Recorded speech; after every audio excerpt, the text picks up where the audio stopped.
Sepanjang tahun 2021, wajah pendidikan tanah air kerap tercoreng dengan terungkapnya sejumlah kasus pelecehan seksual terhadap anak yang dilakukan oleh guru atau tenaga pendidik. November 2021, seorang guru di salah satu sekolah dasar di Kabupaten Barito Utara nekat mencabuli siswinya selama 4 tahun lamanya. Aksi bejat ini pun berlanjut bahkan hingga korban duduk di bangku SMP. Oktober 2021, 7 siswi sekolah dasar di Gunung Sitoli, Sumatera Utara menjadi korban pencabulan oleh guru mereka sendiri. Sederet kasus yang menyayat hati ini tentu hanya secuil dari fenomena gunung es kekerasan seksual di lingkungan sekolah yang tak terjamah media. 2019 dari 2.723 kasus itu korban usia 16-17 tahun itu 4,23%. Jadi sekitar 116 anak yang menjadi korban kekerasan di sekolah. Berbeda dengan tahun 2020. 2020 itu angkanya 2.881. Angkanya sih naik ya, tapi dari persentasenya menurun. Di 2021 Januari sampai Oktober ini angkanya 3.197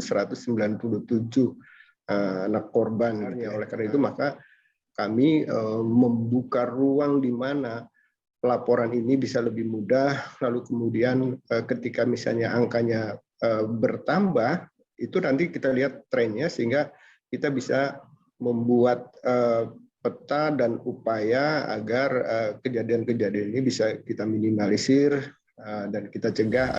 Data Komnas Perempuan juga menyebut ada 51 laporan terkait kekerasan seksual yang terjadi sepanjang 2015 hingga 2020. Perguruan tinggi masih menjadi institusi pendidikan di mana kasus kekerasan seksual paling banyak terjadi. Komisi Perlindungan Anak Indonesia (KPAI) juga mencatat kekerasan seksual di lingkungan pendidikan paling banyak dilakukan oleh oknum guru, yakni sebesar 90%. Sementara 10% lainnya dilakukan oleh oknum kepala sekolah. Relasi kuasa yang timpang antara guru dan murid kerap membuat anak terjebak dan menjadi korban hingga berulang kali. Jika tak didampingi hingga pulih, korban anak akan menanggung trauma psikologis sepanjang hidupnya. Yang perlu pertama dilakukan adalah tidak menyalahkan, tidak menghakimi korban, memberikan perlindungan. Perlindungan ini juga termasuk memastikan bahwa ini tidak akan terulang lagi. Memberikan pemahaman pada korban juga bahwa yang terjadi bukan salahnya dia, tapi salah perilaku. Perlu sekali untuk korban melihat bahwa perilaku mendapatkan konsekuensinya. Vera juga menambahkan, memastikan pihak sekolah melakukan asesmen ketat bagi calon tenaga pendidiknya sangat penting dan menjadi tanggung jawab moral.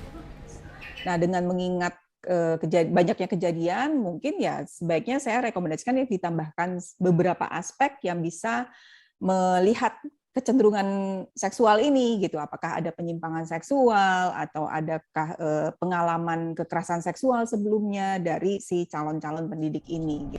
Pemerintah sejatinya terus melakukan berbagai upaya untuk mencegah sekaligus mengadvokasi kasus ini. Satuan Unit Perlindungan Anak di bawah Kementerian Pemberdayaan Perempuan dan Perlindungan Anak tersebar di seluruh tanah air.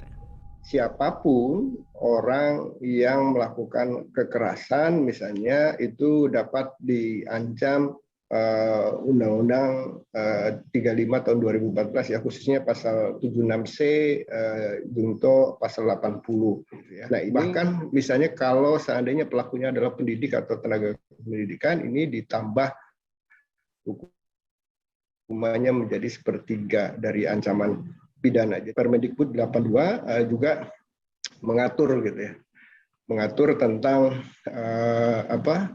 pendidik gitu ya, dan dalam Permendikbud tersebut juga diatur mekanismenya dari mulai teguran sampai ke pencabutan izin dan lain-lain. Instrumen Undang-Undang Perihal Perlindungan Anak tegas tersurat. Presiden pun dengan lantang menyebut kita tengah darurat kekerasan seksual dan tak ada ampun bagi para predator.